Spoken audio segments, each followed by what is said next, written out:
Hey guys, it's RazorFX here, and today I'm going to be showing you my render settings on Cinema 4D. The reason why I thought I would do this for, I think it's my third video, but it's my first proper tutorial video, so I thought I'd make it a pretty important one. So before I get into the more complicated tutorials on Cinema 4D, you guys would know the proper way to render and the best settings. So I've got an average scene set up. I've just got raise here. I'm just going to change the 1 and a 2 because it looks kind of weird in this text. So there you go, got raise just there. So if we render it right now, it's just pretty plain. It's I've set up the scene. I've got a bluish background. I've got the blue text. So and this is the exact shade of blue. I'm just going to delete these because I don't need them yet. Don't want to delete that one. There you go. Right. So yeah, I've just got the normal blue, and this is the actual colour that I use because some of you might be interested. For my logo, I used 200 degrees and then top right, and that's the blue colour that I use for my logo. So yeah, this is what an average text looks like. Okay, I've got a little bit of shine on my blue background, plain blue. I might make that a little bit darker actually. Okay, so yeah, so an average background, right? Backdrop, whatever you want to call it. So this is the average setup, and as you can see, it's a bit plain. You can't really define the edges of the text, for instance, right here. Now I'm going to show you how to change all that, okay, using simple lights and render settings. So the first thing, I'm going to click on this third tab right up here, which is the render settings tab. It's not really a tab, it's a button, but yeah, it'll open up this menu like right here. I'm just going to right now, first of all, it'll open up on general. Okay, there's nothing that you want to do on here. You just want to make sure that it's on full render and then just leave all the rest. Okay, next tab down is output. You want this to be on 1280 by 720 most of the time. If you're making something for YouTube, sorry, that's just my phone. If you're making like an animation or an intro or an outro for YouTube, then you want it to be on 1280 by 720 because that is 720p high definition. So yeah, that's pretty high quality, and that's the size that you want to use if it's HD for YouTube. If not, you can obviously enter in your own pixels. That's not too complicated. You just want to find out, like for instance, if you want it to be A4, then you just enter in the ratio for the A4. Resolution, you want to be on 72, don't change anything else. The film aspect and all that kind of stuff will actually change as soon as you enter in all of these pixels and all that.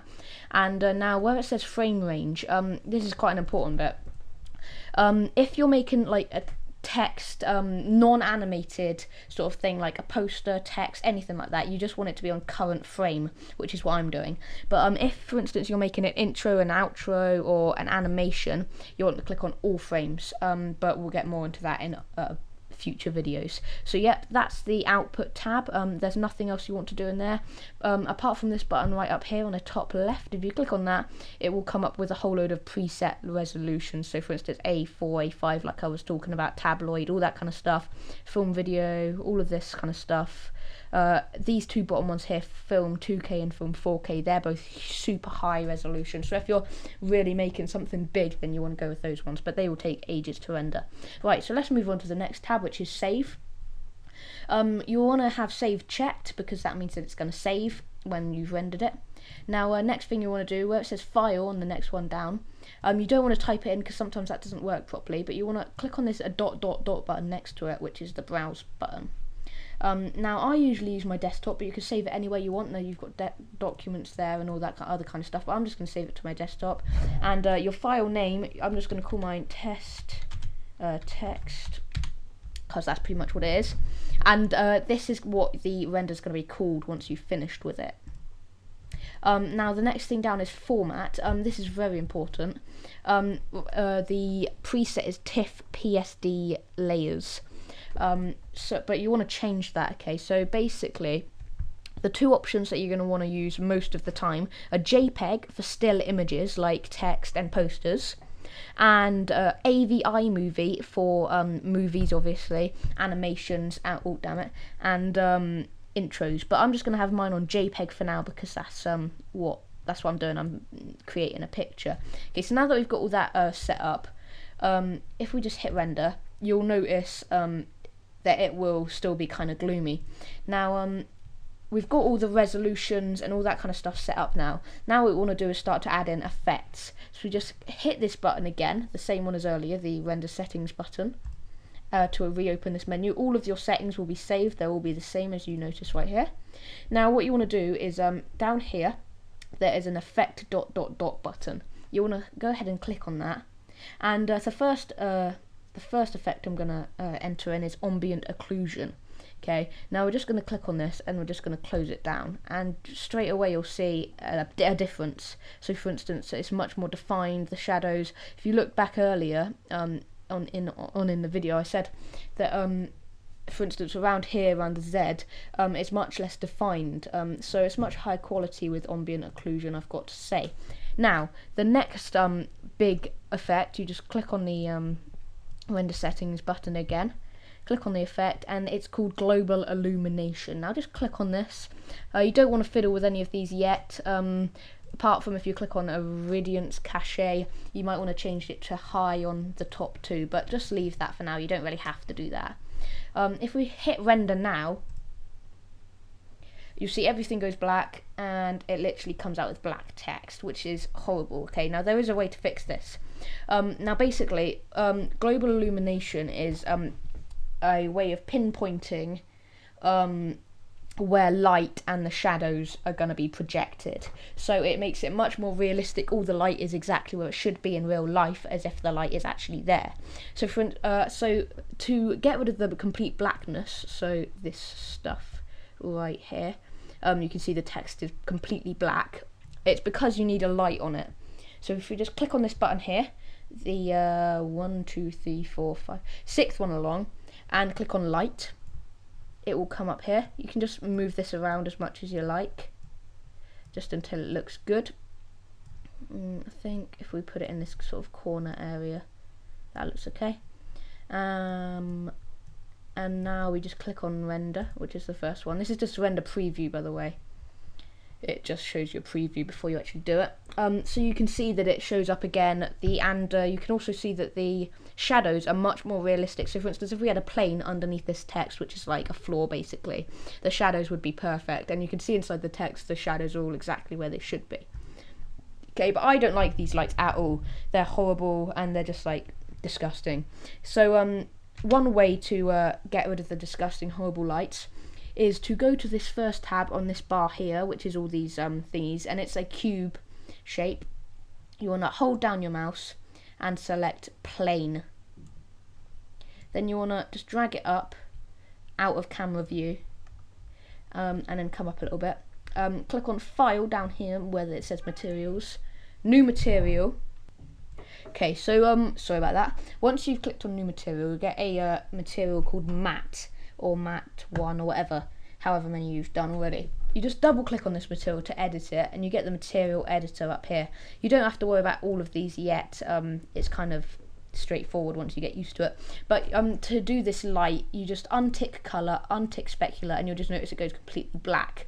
Now what you do is click on luminance, tick it, make sure you click the box, make sure that it's on brightness 100%, and then just click on close. Okay, now drag this material that's down here onto the plane you've just made. You might actually want to make the plane a little bit bigger, so maybe 1000 by 1000. That way it's a little bit bigger. And then if we just render it again now, you'll see that these spots, by the way, right here, they're the things that are actually determining where all the light will be. So if I just do that again quickly, all these spots, there's the white spots, they're like actually saying, okay, there's going to be light here, light here, light here.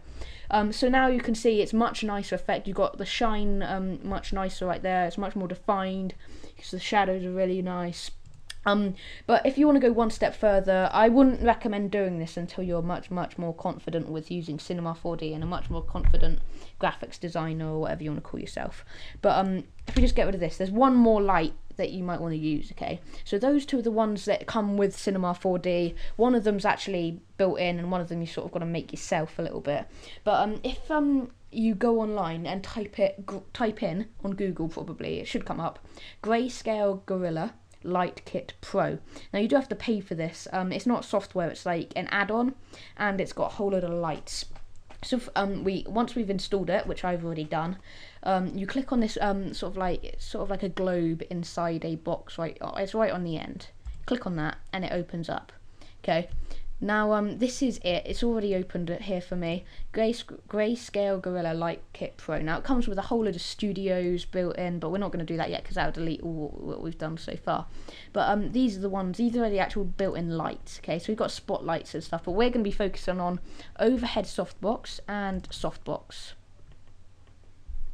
So once you've opened both of them up successfully, you just click on close, and you'll notice that we've got two soft boxes, which are these lights in the shape of boxes.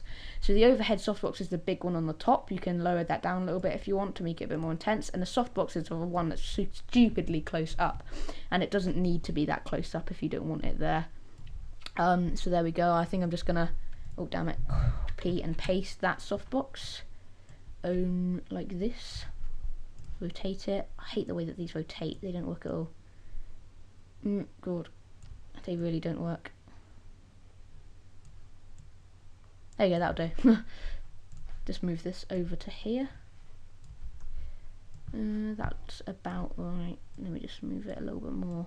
I just want it to light up all of it. So now I've got all this text lit up. We got the soft boxes and stuff. And I think that's pretty much the last light that I want to show you. I just rendered it out so that you guys can see what it looks like. As you can see, the spots come up again. This is a slightly different angle, and you can see that now these lights, the softbox, overhead softbox and stuff, they are much better. I have to say that, but they are really much better.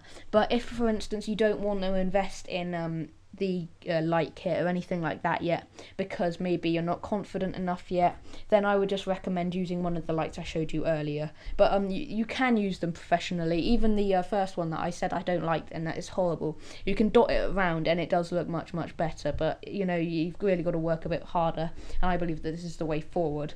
But yeah, so once you're more confident, I would definitely recommend it. But if you're not very confident, you just do it for a bit of fun every now and then I would recommend just, you know, sticking with the normal lights. But this one's definitely much better. So once you're happy with the result, which I am now, this is looking quite good, this text. I think it's very nice.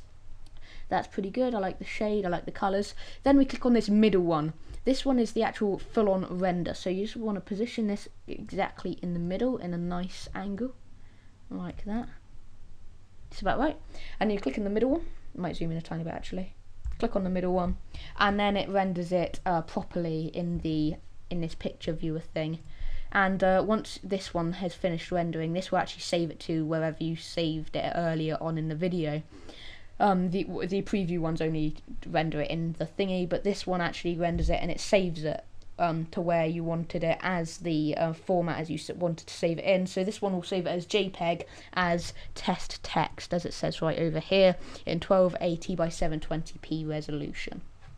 So let's just wait for this to finish off, and there we go, that's done. If you just click on close and close, we don't want to save it. Well, you can save it, but you know, you don't have to yet. And we have test text, and there it is. So hopefully you guys have enjoyed this tutorial. There's much more to come, hopefully much more advanced ones. I just wanted to start you guys off with this, just in case you weren't too advanced yet and you didn't know how to get really good render settings and all that kind of stuff. So hopefully now, if you ever try and copy the stuff that I'm doing in the future, then you will be able to get the full potential out of it. And I've also been working on this, which is modelling. This is just a dead mouse head. I might be doing a tutorial on this tomorrow, maybe somewhere, or something like that.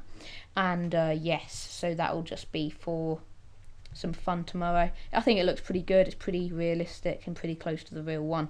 But yeah, thanks for watching this video. Hopefully you've enjoyed. God, look how messy this desktop is. It's horrible. But yeah, hopefully you've enjoyed this video. And yeah, thanks for watching. Bye for now.